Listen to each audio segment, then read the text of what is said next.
What's up everyone, it's the Chungler, and I'm back with my FE8 Efficiency playthrough. We're going to be playing Chapter 9 up until the end of the game. We have a few more maps left to do, but they're really short. While this is going to be the longest video in terms of time because of the epilogue, it's actually one of the shortest in terms of turn count, because we only spend 5 turns total on the rest of these maps. But Chapter 19 is probably the easiest of them. It's a pretty simple kill boss map, where the boss doesn't start super far away from us. We warp Renak so that he can grab a speed wing from the chest room. This is something that only Sally's warp has enough range to do, so he's kind of limited to doing that. We'll trade the speed wing to Myrrh using our convoy so that she can use it on turn 1 player phase. The boss we have to kill of this map is Reeve, and he is really bulky. He's a bishop, but he has a shitload of HP and defense. He has like 49 HP, 16 defense minimum, which is really high, so even a unit like Seth needs crits to 1-round KO him. I thought I needed Myrrh to 1-round KO Reeve without crits to make this map 100% reliable, but we could actually get 2 rounds of combat with our boss killer instead of just the one that I do here. So having a unit like Seth kill the boss instead of Myrrh would have been perfectly reasonable. That means we wouldn't have to get the speed wings because Myrrh wouldn't need enough speed to double Reeve.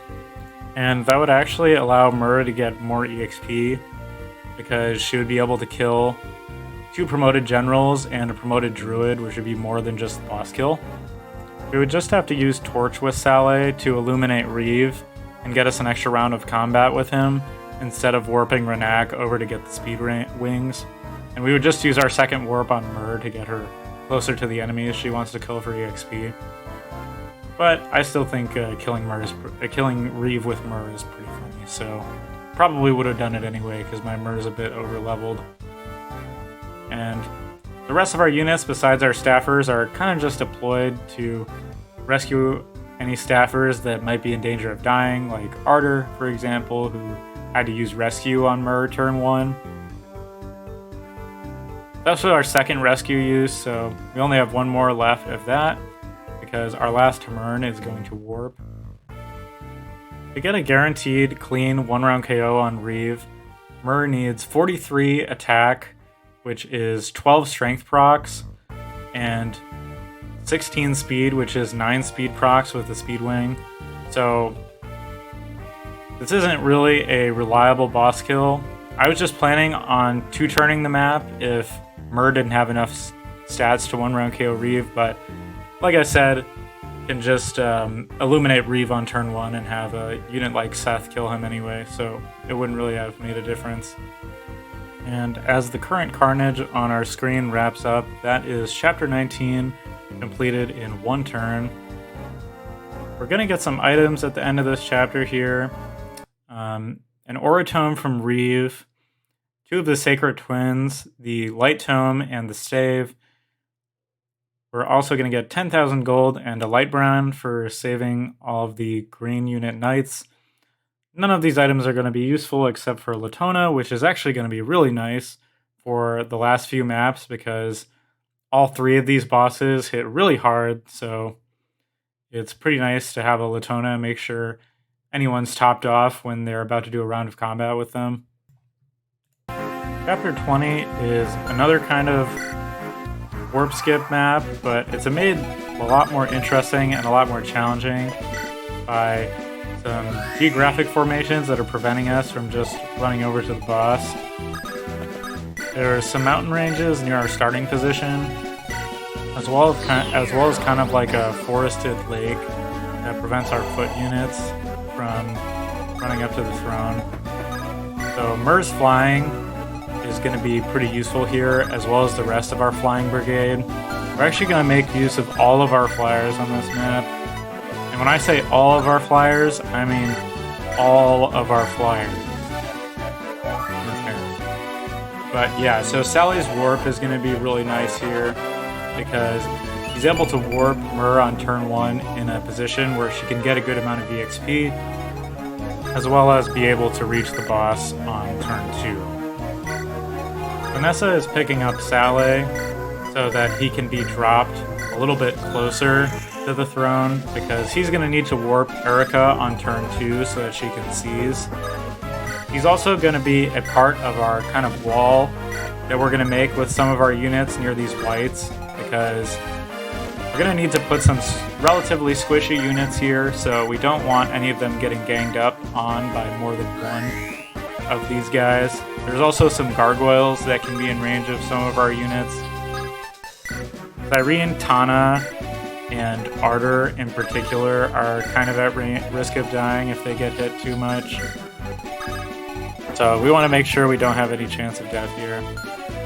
The only reason that Artur is actually getting dropped in this group is so that he can use Purge on an enemy that's going to block our way on turn 2 to the throne. I ended up being able to route this out by doing a little bit of a different boss formation, just so I could use the Purge if I wanted to later on, but I really like this setup just for kind of a funny reason that you'll see in a little bit. Our group near the start is kind of just making sure that they're set up for turn 2, because we still have Erica at the starting position, so she's going to need to get warped twice to be able to reach the throne. So we'll have to do some kind of weird stuff to get the warp staff in all of the places that we need it to be. Vanessa is kind of gonna help block these gargoyles so that they're not attacking a unit like Tana. And then once the gargoyles don't have anything else to attack, they will go for Myrrh to get her a little bit of EXP. I just had Seth go up towards the top area so that he could maybe try and get a little bit of EXP and get an extra level.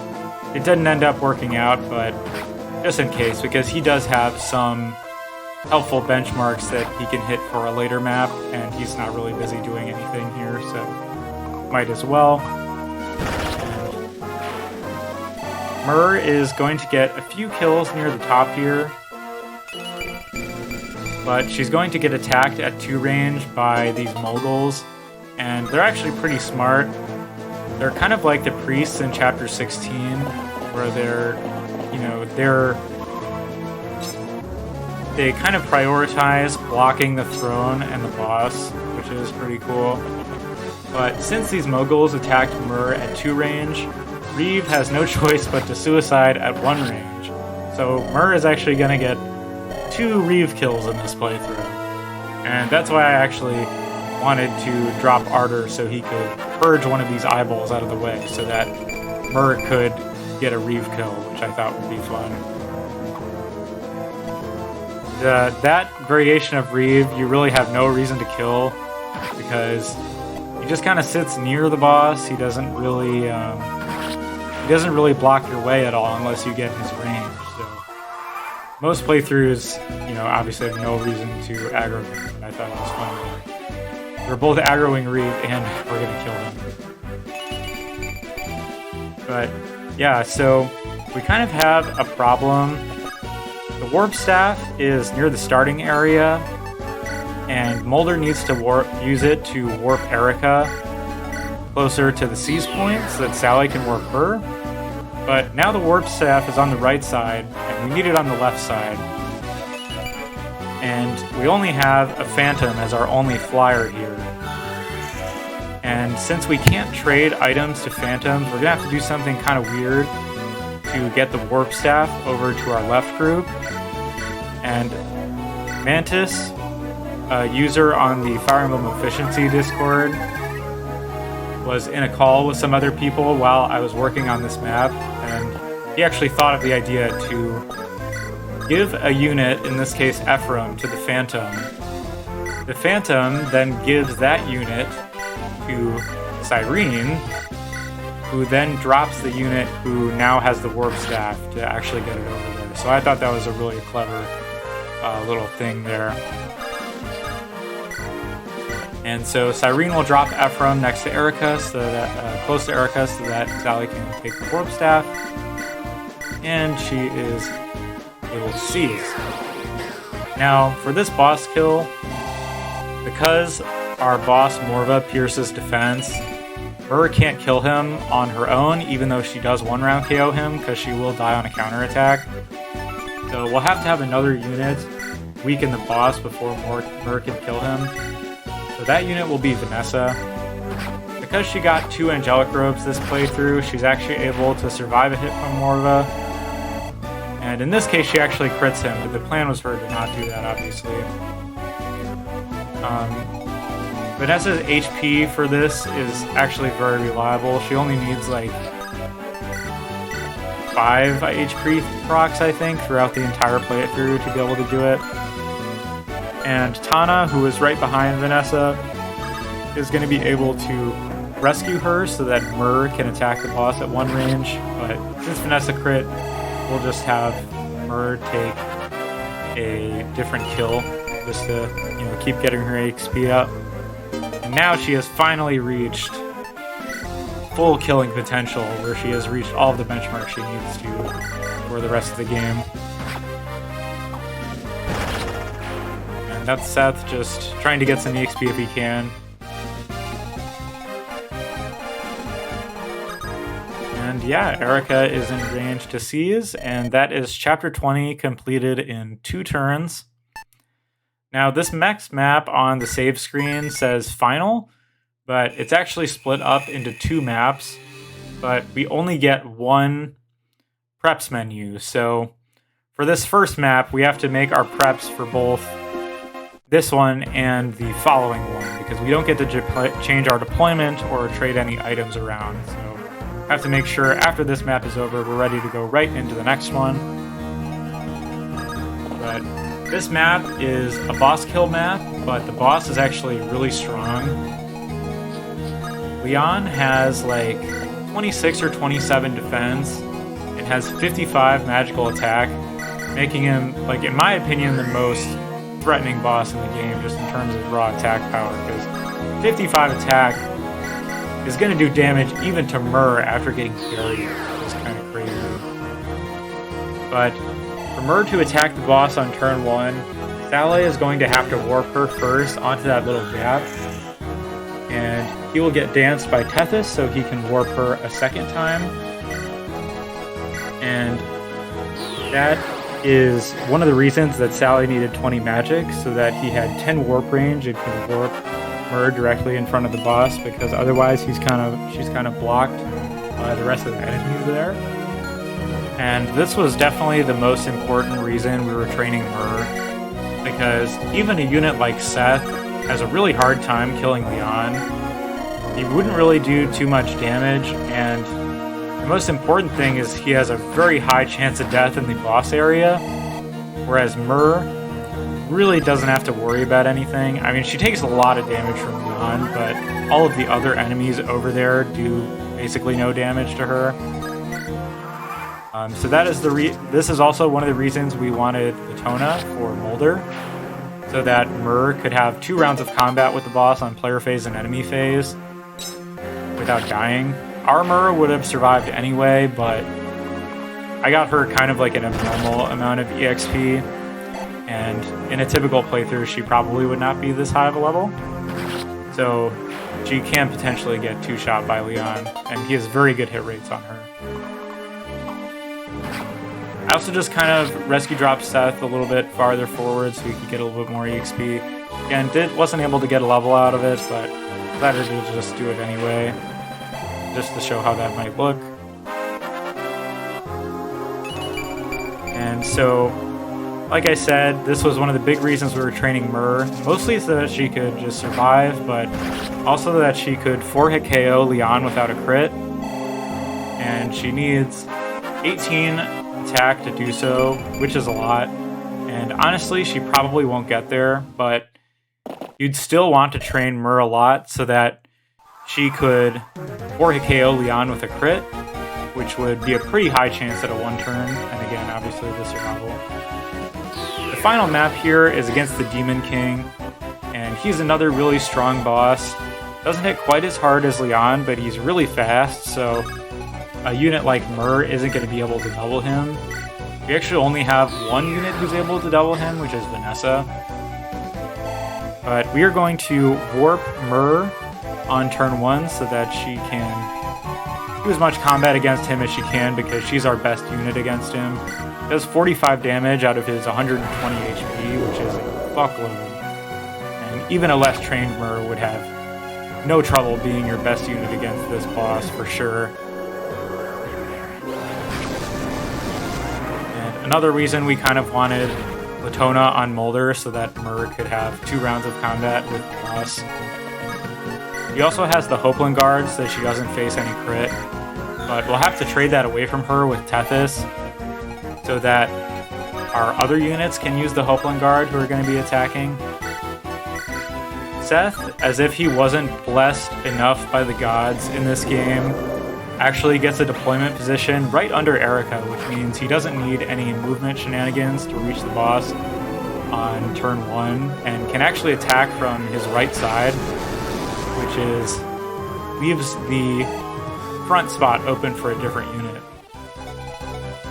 And Seth hitting his Vidofnir is not really necessary, but it's a little bit of extra insurance in case your Myrrh isn't quite as strong, or your other unit that you want to do combat against the boss isn't quite as strong. Seth can help, just help weaken him. Even if he doesn't have perfect hit rates, he won't die, so he at least gives you a better chance at a 1-turn. And the rest of our units, we're setting up Hana and Cyrene for a triangle attack, actually, which is one of the reasons we needed Tana to be a Falco Knight, was for this map, because to do the triangle attack, you need at least 2 Falco Knights, and obviously we weren't going to have Vanessa promote to Falco Knight, so she will do a triangle attack on the Demon King. I was able to give my Vanessa like an extra energy ring, and her strength actually ended up kind of okay, but a weaker Vanessa would still do like 7 times 2 damage, which is quite a bit. And the first hit is also guaranteed because a triangle attack is a guaranteed crit, so it's a guaranteed hit, which is nice. And Myrrh is going to be able to finish off this boss. If Myrrh didn't have 100 hit, you'd probably give her the Hopeland Guard, and might not end up attacking with Vanessa in case she gets crit. But yeah, that is the second part of the final chapter completed in 1 turn. So yeah, that is the end of the run. I'm going to let the epilogue and the credits play a little bit. But yeah, we ended up at around like 95 turns, I believe, which I think is pretty good for like kind of a dry run of this. Again, like I did some planning, but before the run, I didn't really have anything major planned out, so I think this is pretty good. It was kind of just a test case on like what promoted Vanessa could do mainly, and just some other stuff with like efficiency, because obviously Jelly Unicorn, who I stole a lot of stuff for this run from, has done a really nice efficiency playthrough up to like chapter 11.